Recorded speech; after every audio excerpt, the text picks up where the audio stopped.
हम कोई राष्ट्रपति, प्रधानमंत्री, मुख्यमंत्री नहीं है, लेकिन इस देश के 100 करोड़ से ज्यादा लोग हमसे प्यार करते हैं क्योंकि हमने उनको योग विद्या दी है और इससे लोगों को जीवन दान मिला है।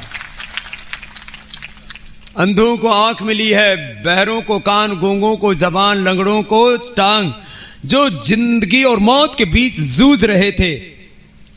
अब तो लगता था बस अभी इन बीमारियों के साथ ही जीना पड़ेगा और इन्हीं के साथ मरना पड़ेगा। वो बीमारियां हमने ठीक कर दी। रोज आप सुनते हो, रोज की रोज। आप में से भी कितने भाई बहन हैं जो रोज या कभी कभी योग करते हैं? जो रोज या कभी कभी योग करते हैं, हाथ उठाना। ठीक ठाक संख्या है, हाथ नीचे कर लो। भाई बहनों,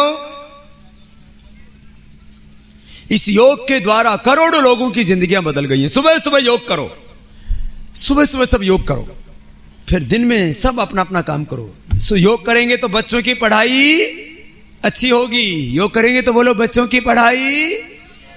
योग करेंगे तो अध्यापक ठीक से पढ़ाएंगे। योग करेंगे तो माँ अच्छी माँ बनेगी। योग करेंगे पिता अच्छे पिता बनेंगे, माँ अच्छी माँ बनेगी। माँ अच्छी कौन? जब भगवान राम, कृष्ण, हनुमान जी जैसी, गुरु नानक देव, गुरु गोविंद जैसी, भगवान बुद्ध, महावीर जैसी, महर्षि पतंजलि, पाणि, विवेकानंद, दयानंद जैसी, भगत सिंह, चंद्रशेखर, राजगुरु सुखदेव, सुभाष चंद्र बोस जैसी, रानी लक्ष्मीबाई जैसी, रानी झलकारी बाई जैसी, रानी चिन्नम्मा जैसी, माता सीता सावित्री जैसी संतान उत्पन्न करे, बच्चों को अच्छा आहार दे, अच्छा विचार और अच्छा संस्कार दे, वो माँ होती है। ऐसी माँ बनना है सबको, अच्छी माँ। माता निर्माण करने वाली होती है, माता निर्मात्री। और अच्छा पिता कौन? जिसके आचरण का अनुकरण करके पुत्र अपने आप को गौरवान्वित महसूस करे। पिता वही नहीं कहलाता है जो अपने बच्चों को अपनी संपत्ति देकर के जाता है। अरे संपत्ति तो आनी जानी है। पिता वह कहलाता है जो संपत्ति से ज्यादा अपने बच्चों को ऊंचे संस्कार देकर के जाता है। इसे आदर्श पिता बनना है। योग करेंगे, आदर्श पिता बनेंगे, आदर्श मां बनेंगे, आदर्श अध्यापक बनेंगे, आदर्श विद्यार्थी बनेंगे, आदर्श किसान बनेंगे, खेत में मेहनत करेंगे, आदर्श व्यापारी बनेंगे। व्यापारी मिलावट करने वाले नहीं कि दूध में भी मिलावट, घी में भी मिलावट, तेल में भी मिलावट, दाल में भी मिलावट, हल्दी में भी मिलावट, सब चीजों में मिलावट कर दिए। पहले तो डंडी भी मार दिया करते थे, आजकल डंडी तो नहीं मारते ना। तो बेईमानी करने वाला व्यापारी नहीं, ईमानदार व्यापारी, ईमानदार अधिकारी, ईमानदार कर्मचारी। जो योग करेगा वो अच्छा होगा। और योग और अध्यात्म से ही लोगों में नैतिकता आएगी और उसी से इस भ्रष्टाचार का निर्मूलन होगा। तभी एक स्वस्थ समाज की रचना होगी, स्वस्थ मानसिकता बनेगी। भाई बहनों, ये काम तो होना। ये छोटा सा किसका बेटा है? ये बड़े ध्यान से सुन रहा है। इधर आ, चप्पल उतार के आ। ये हर बात को ध्यान से सुन रहा है। लाओ इसको च्यवनप्राश खिलाते हैं। इधर आ, ऊपर आ। इसको थोड़ा थोड़ा ही समझ में आ रहा है, लेकिन ये बड़े बूढ़े तो इधर उधर देख रहे हैं। ये बाबा जी की तरफ भी देख रहा है। क्या नाम है आपका? गिरीश। किसका बेटा है? नाम बता अपने पिताजी का। कौन सी क्लास में पढ़ता है? 1 में पढ़ता है ना। बहुत अच्छी से पढ़ाई करना।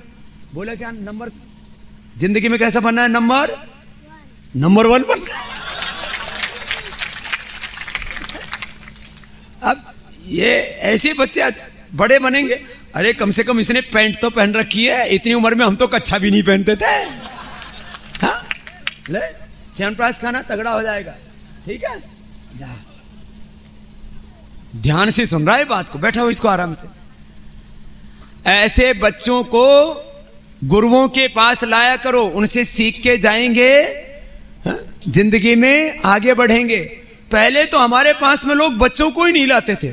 हमारे नाम से तो बच्चों को डराते थे। बाबा आएंगे, झोले में डाल के ले जाएंगे, जैसे हम उठाई गई का काम करते हो। भाई बहनों, अपने को भी नंबर 1 बनना है और देश को भी बनाना है नंबर। दुनिया में 204 देश हैं और उनमें भारत चौथे स्थान पर है, चौथे नंबर पर है। भारत से आगे अभी अमेरिका, चीन और जापान। यदि ये 400 लाख करोड़ पर जो भ्रष्ट बेईमानों ने लूटा है, ये हिंदुस्तान को मिल जाएगा तो एक दिन के अंदर Bharat world economic super power बन जाएगा, दुनिया की सबसे बड़ी ताकत बन जाएगा। और ये 400 लाख करोड़ रुपए आने के बाद में देश में कोई गरीब नहीं रहेगा, कोई अनपढ़ नहीं रहेगा, कोई भूखा नहीं रहेगा, कोई बेरोजगार, महंगाई का तो नामो निशान भी नहीं रहेगा। ये तो सब देश को लूटे जा रहे हैं। इसलिए मैं कहता हूं भ्रष्टाचार को मिटाना है, काला धन लाना है, व्यवस्थाओं को बदलना, ये काम तो करना है अपने को। लेकिन देखो, देश को तो सब मिलकर के बनाएंगे, लेकिन खुद को अपने आप बनाएंगे। खुद का निर्माण खुद करना है, खुद का निर्माण और देश का निर्माण सबको मिलके करना है। खुद का निर्माण करना है योग से। खुद का निर्माण किससे करना है? और सबको मिलकर के क्या हो जाएगा? योग। और सब मिलकर के योग करके राष्ट्र का निर्माण करेंगे।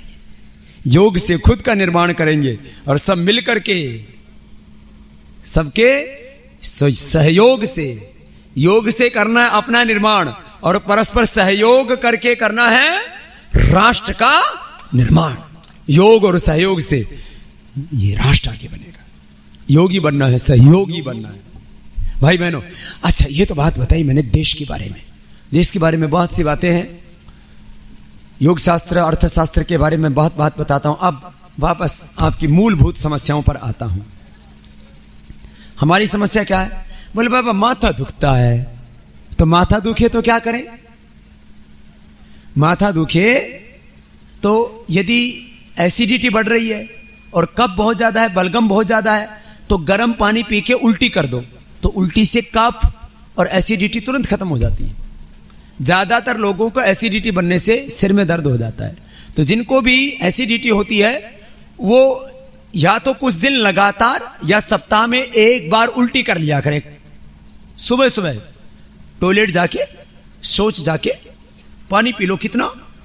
जग भर के, जितना पी सको यहां तक भर ले, निकालना ही तो है।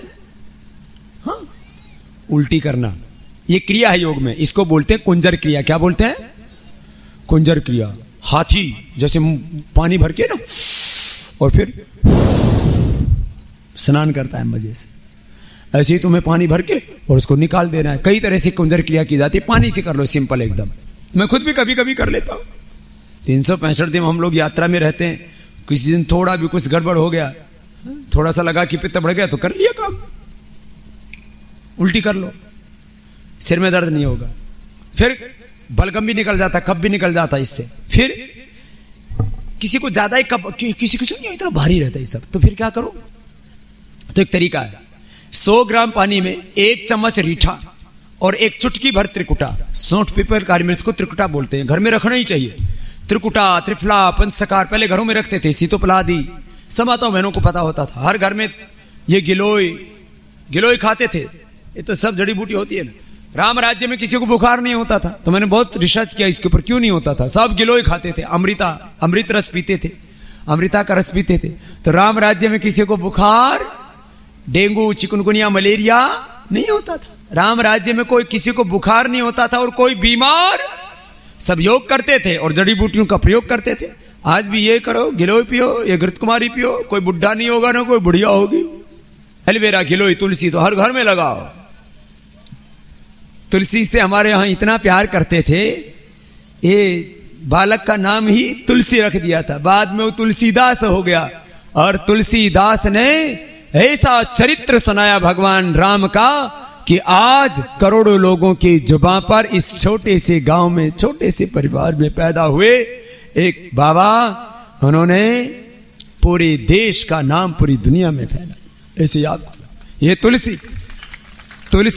तुलसी से ही, तुलसी को इतना पूज्य मानते इसलिए बच्चे